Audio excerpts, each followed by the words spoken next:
Bonjour à tous, aujourd'hui on va débriefer ensemble la WWDC 2025 d'Apple, une keynote assez riche en nouveautés, notamment avec un nouveau design et un renommage des systèmes. C'est parti pour la découverte des différentes nouveautés. Tout d'abord on va s'intéresser aux nouveaux noms. Comme vous avez pu le voir dans les différentes rumeurs de ces derniers jours, eh bien nous sommes passés à la numérotation 26 qui correspond à l'année 2026 et donc tous les systèmes de Apple passent au numéro 26. Cela permet d'avoir un système plus cohérent, une logique, une façon de s'y retrouver plus facilement pour le consommateur et ça permet aussi à Apple d'harmoniser l'intégralité de ses systèmes aussi bien au niveau du nom, mais aussi au niveau du design. Et justement, ce design, Liquid Glass, comme il l'appelle, ajoute beaucoup d'effets de transparence, aussi bien sur les icônes que sur les barres d'usage de Safari et aussi sur le centre de notification. À voir à terme si vraiment tout ce système de transparence est vraiment pertinent et n'est pas plutôt bloquant à certains usages. Donc ceci était forcément inspiré du Vision OS, notamment sur la partie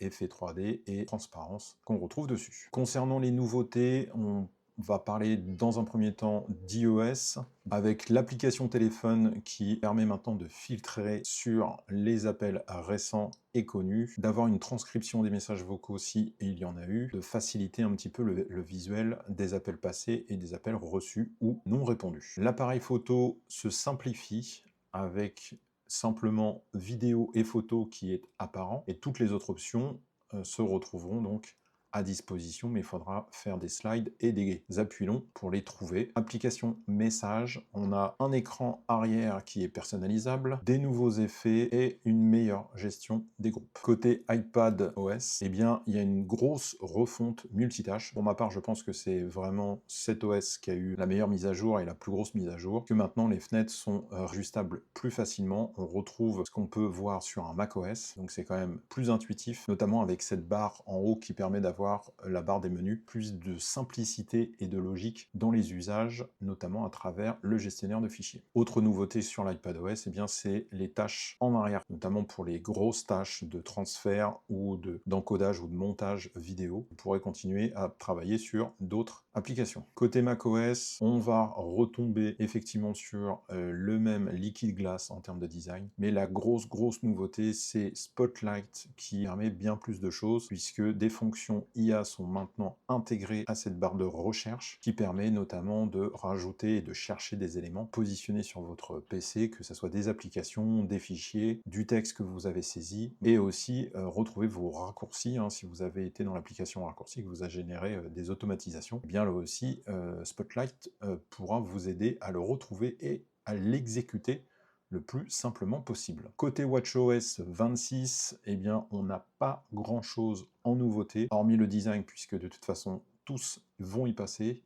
On a une fonction qui s'appelle Workout Buddy. Finalement, c'est juste un coach qui va venir vous parler pendant vos séances. Et en fait, il va analyser en premier lieu vos différents exercices, vos différents entraînements, et donc il va venir vous encourager ou vous conseiller par rapport à votre effort actuel. Bien sûr, cette fonctionnalité est pour le moment en anglais. Je pense qu'elle devrait arriver d'ici la fin de l'année en français et dans les autres langues. Côté Vision OS, eh bien, j'ai noté principalement deux choses qui sont intéressantes. C'est l'intégration avec des partenaires de certains équipements, comme par exemple la prise en charge des vidéos par GoPro ou Insta360. Et effectivement, le Vision Pro est quand même un appareil qui permet le visuel à 360 degrés. Et ils ont aussi rapidement présenté les accessoires PlayStation, notamment faciliter peut-être l'utilisation de certains jeux. On aura aussi petite amélioration au niveau du multitâche, mais surtout des widgets qui maintenant peuvent être carrément épinglés sur votre environnement et que vous pourrez donc retrouver à chaque fois que vous vous connectez avec votre Vision Pro. Apple Intelligence n'a pas été réellement énuméré et détaillé dans cette keynote. Je pense que Apple a bien compris ses erreurs, mais cela n'empêche que l'intelligence artificielle a été positionnée ici et là dans différentes parties. Donc on le retrouve dans la transcription pour l'application téléphone, on le retrouve dans la partie message pour la traduction instantanée et automatique, ainsi que dans FaceTime. On va le retrouver aussi pour les Memoji,